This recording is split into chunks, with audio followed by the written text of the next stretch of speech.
In today's video, we will guide you through creating a double exposure effect. If you're interested, keep watching.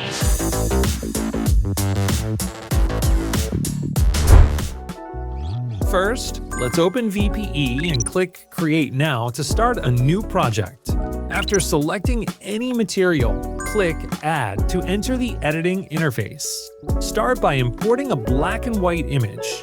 Then, move the playhead back on the timeline to an appropriate position and set a keyframe.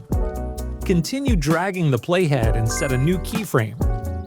Now, find Adjust and set the contrast and light sensation parameters to their maximum values. Click Confirm to return to the main screen. Next, find and click Freeze to add a freeze frame. Then, select the latter video segment and delete it. Afterward, click the plus sign on the right and select a new video clip to add to the timeline.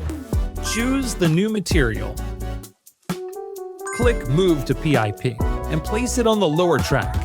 Then, select the frozen frame image and also choose Move to PIP. Now, change the blend mode of the image on the lower track to filter color.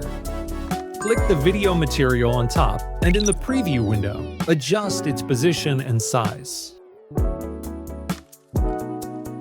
Add a keyframe at the first frame. Then, add a suitable mask to make the image appear only in the shadows of the picture.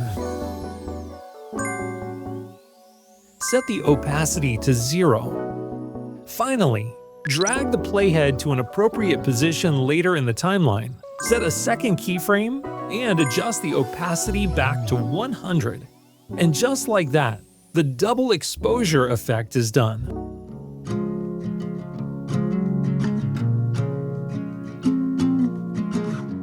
Now that you've learned this effect, download VideoProc Editor and give it a try.